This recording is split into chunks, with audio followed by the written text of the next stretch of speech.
So ayan, magandang araw mga ka-PJ. Yan, so nandito ako ngayon sa Los Baños, Laguna. Nakapaghatid tayo dito galing sa PGH, ano? At yung pamasahe niya ay kulang-kulang 1.7 lang.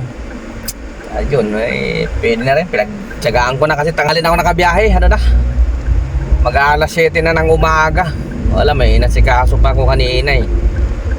Tapos baka bukas tanghali na naman ulit ako makakabiyahe dahil recognition ng anak ko, nag-request. Walang magsasabi sa kanya ng medal. Eh siyempre, minsan lang naman yon, ipakita sa kanya ang suporta dahil nagsisikap siya sa kanya pag-aaral, no?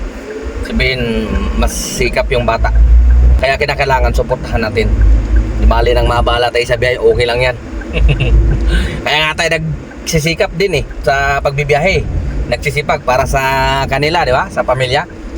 Kaya bukas, kahit tanghaliin tayong bumiyahe, okay lang yan. Basta maibigay natin sa kanya yung request niya, okay?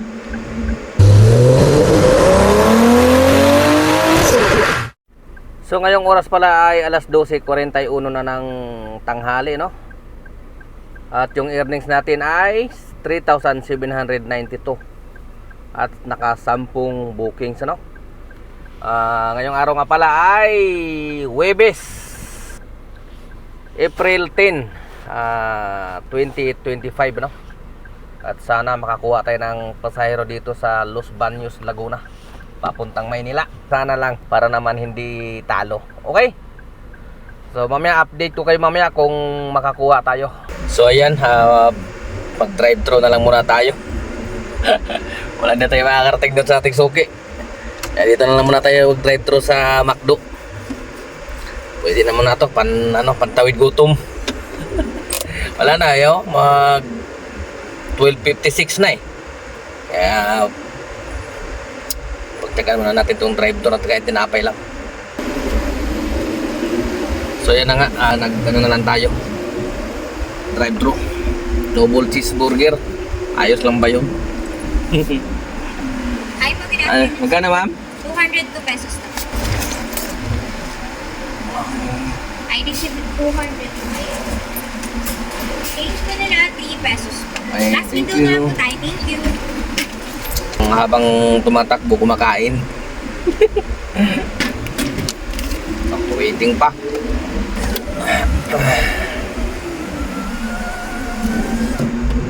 Grabe ang init ngayon mga ka-PJ. Kailangan ngayon malamig yung aircon, kung hindi iyak yung pasahero eh. Iyak yung pasahero pag sobrang init, tapos mahina yung aircon. Buti na lang kakapalinis ko lang ng aircon ko. Maganda yung buhay na mano ko kanina, kahit tanghali natin nakabiyahe. Si buhay na mano ko galing Valenzuela papuntang Makati kaagad. 800 mahigit yun eh, malinis. Kaya mabilis lumaki yung earnings natin kapag ganun, malalaki talaga. Wala pa rin pumuputok sa ating city oh. Nag-set destination ako papuntang Bulacan. Sana pasukan. Grabe pag pinasukan to tapos Bulacan din ako. Parang uwian na. Di, uwi rin ako mamaya mga ka-PJ. Siguro dapat mga alas 8 na sa bahay na ako dahil nga mahirap magpuyat eh. Tapos pupunta ako doon sa recognition ng anak ko. Mahirap. Kurap-kurap yung mata natin. Tagal pa naman yan. Makalahating araw din siguro yan. Pero pagkatapos ng recognition, bibiyahin tayo kaagad. Hindi pwedeng masayang yung araw. Okay, thank you. Ayan na. Ayoy, magro-rolling. Habang kumakain tayo, magro-rolling tayo. Kasi tsamba-tsamba lang dito pag napasokan ka yan.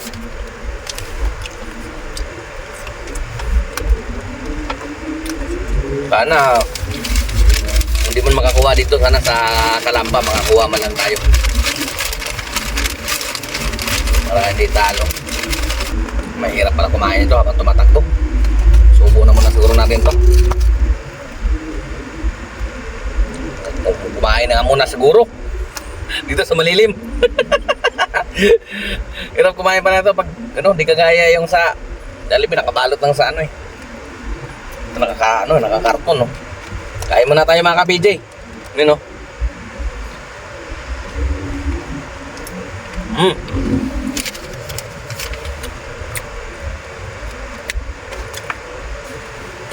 Kaya mo tayo. Double cheeseburger na to. Grabe, ang oras natin mga ka-PJ alas 2:49. Nag-rolling tayo, nakarating na tayo dito sa San Pedro at dito na nga tayo napasukan, no. San Pedro, Laguna, papuntang Makati. Hirap talaga mapasukan pag banda doon, aning oras pa. Siguro kung umaga may mga magbubuk doon pa luwas ng Manila, hapon na kasi. Buti na lang dito sa San Pedro napasukan tayo. Malaking bagay na to. Saver pa, oh. 500 lang, malinis. Okay, tara, pick upin na natin to. Pero siguro kung hindi natin sinit din, malamang may papasok naman sa atin kanina pa. Kaya lang gusto ko ng makabalik ng Maynila. Hindi ako masyadong sanay dito sa Laguna, kaya gusto ko na makabalik agad ng Maynila. Yun nga lang ang napala natin, ang tagal natin napasukan. Mag-aalauna lang yun Ayun, mag-aalas 3 na. Halos 2 oras tayo nag-rolling, dahan-dahan kang makarating tayo dito sa San Pedro. At yun na nga, dito tayo na bookingan. Ganun talaga. That's life. At least kahit pa paano meron pa rin. Hindi naman na talaga totally na zero hanggang makarating ng Maynila. San Pedro kahit malayo na, at least part pa rin ng Laguna.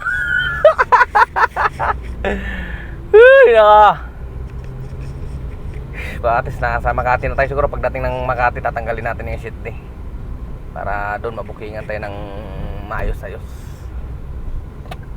Okay, so ito, malapit na tayo dito sa ating pick up. Sobrang init ngayon. Wala, lapit na tayo mga ka-PJ. Ito na. Ayun na, nakaabang na si Sir. Ito na. Turn po. So ayan mga ka-PJ, ang oras natin ay alas 7:59 na, at nandito na tayo malapit sa bahay namin dahil nga umuwi tayo ngayon kasi nga bukas atin tayo ng recognition ng anak ko. Siyempre hindi naman natin pwedeng tanggihan yun. Katulad ng sinasabi ko, kaya nga tayo nagsisikap maghanap buhay para maibibigay yung pangangailangan nila. At ngayon nga nagpapakita naman na nagsisikap sila, may bonus pa, may award pa. So bakit natin ipagkait sa kanila? Nagsabi sa akin baka pwede daw ako magsabit ng medal. Kasi hindi pwede yung kanyang nanay, no? So bukas tatangaliin siguro tayo magbiyahe. Pag medyo tinamad pa, baka hindi naman tayo makabiyahe. Pero pipilitin natin bumiyahe bukas. So ang earnings nga pala natin ngayong araw ay 5,434, no? Medyo maganda-ganda yung biyahe natin. Kahit tanghali na tayo nakabiyahe kanina. Alas 7 na tayo nung nakapag-start ng biyahe kanina, no? Ayun, no? Naka 14 na bookings na tayo. Kaya madali natin na-hit yung 5,000 dahil nakakuha tayo ng Los Baños. Ayun yung Los Baños, oh. Ayun, oh. 1,681 papuntang Los Baños yan, galing sa PGH.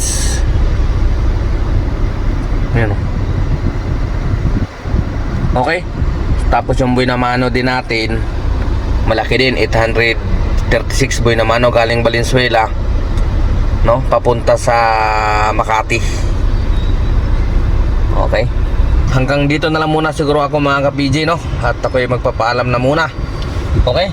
So, ingat-ingat na lang sa mga nagbibiyahe pa, no? At maraming salamat sa inyong walang sawang pagsubaybay. Okay? So, ka-PJ nyo, temporary signing off. Adios.